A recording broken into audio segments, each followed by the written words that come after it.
This video is going to be more or less an opinion piece, and by that I mean that the science on this issue, at least as far as I could find, isn't 100% decisive or conclusive, and there's going to be quite a bit of speculation and maybe a little bit of anecdotes in here.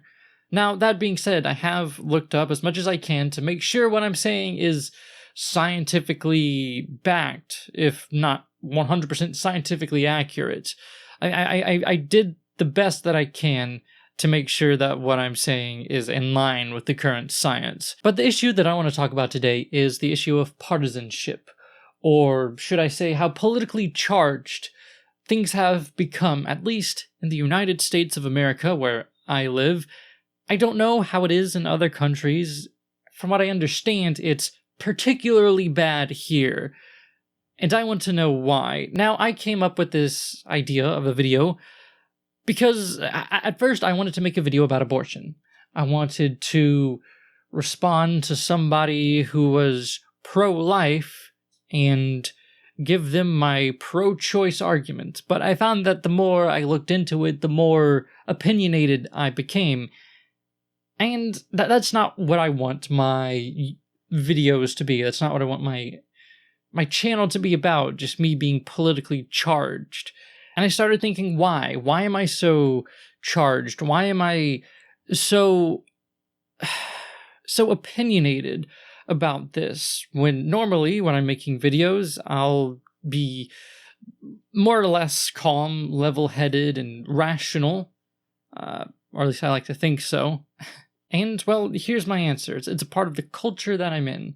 And at first, I thought this video was just going to be me ranting about social media and how giving us access to everyone's opinions in the world is just largely detrimental. But it turns out that that's not the case. This whole partisanship issue isn't caused by social media per se, but instead it's more social, more formed by the society around us. Not only social media, not only the culture that we're in, but even our families or our close friends, whether we're communicating with them digitally or not.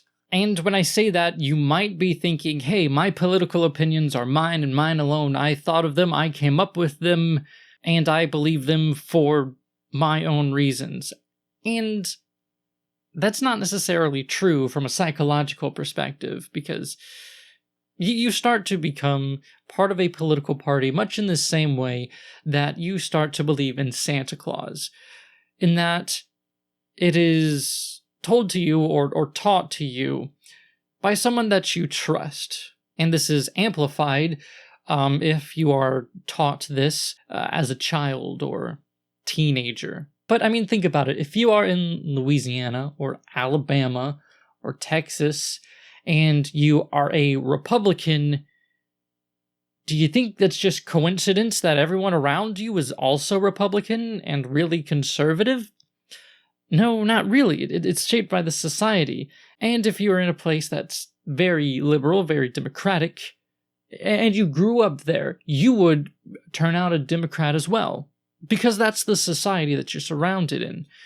And that's a large part of what forms our political opinions. Now, the reasons that you have for them, yes, they may in parts be what caused you to become part of one party or another, but most of those reasons will be justifications after the fact, after you've decided this is the group that I belong in. But this doesn't say much about the partisanship. This doesn't say much about how charged and opinionated we've become.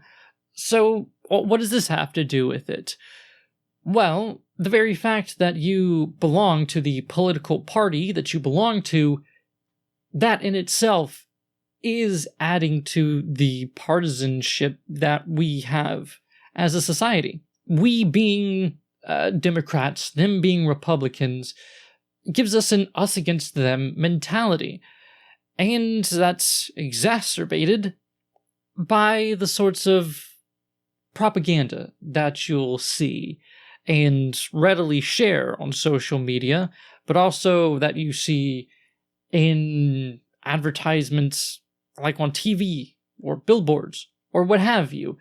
And the interesting part about all of that is that we don't focus on the good parts or the good reasons for what we believe in, but instead we focus on the bad things about what the other side thinks or believes in.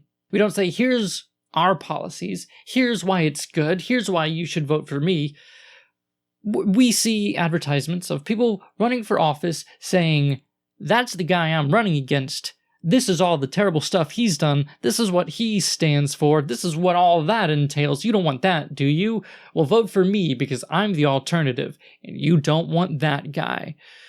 And that's even become what our presidential campaigns have become. Think about the Trump versus Hillary, anything, really, even the debates. They're not debates. The presidential, no. All that they've been doing is saying, there's the guy I'm running against. Here's why he's bad. Here's all the things we don't like about him. Hillary, she deleted all of these emails. That's scandalous. Trump, he was talking about sexually harassing women. You don't want that as a president, do you?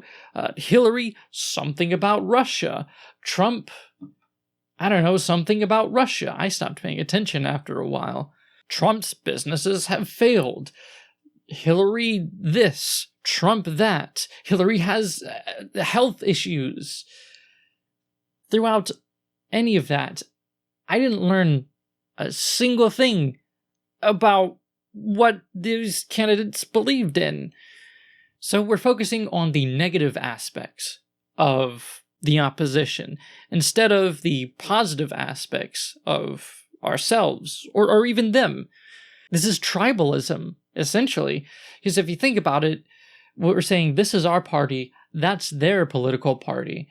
This is our tribe, that's their tribe. Our tribe good, their tribe bad. And of course you think your party, your tribe is good because you know the good things about it and the good things that you stand for. But all you know about the other tribe is all the bad things that we think about them and how bad they think we are. We don't know the good things about them. We don't know what they stand for or why they stand for it. We just know they're bad because they're trying to cause all this. And it seems that that sort of mentality, that sort of us against them, I'm this party, you're that party, us good, you bad, that leads to this political divide, much more so than just the technology and social media that we have today. Now, social media is definitely a tool that we use in all of this, in this exchange, because, I mean, again, this is very social, and social media gets us in touch with way too many people that we do and don't like. I also found out that this sort of political divide is also caused in part by how our political system works. Not only by the fact that we have two parties to choose from, or at least two parties that are taken seriously, but also the fact of how the primaries work. Because think about it, when we elect a new president, first, the political parties have their own sort of mini-election to see which of their candidates is going to ultimately run for president. Now, none of this is government sanctioned, none of this is written in the Constitution or anything, so they can essentially do this however they want. And what they do is they try to make it seem as open as possible. They try to make it seem like you, the citizen, can vote on which of the Republicans or which of the Democrats you want to see running for president. In reality, they never elect anyone that they're not comfortable with, so you hardly have any say at all. But they try to make it seem as open as possible, allowing people to vote, and then they decide on whoever they want anyway. But according to one paper that I found, the more open the primary system, the more liberal the Democrat and the more conservative the Republican.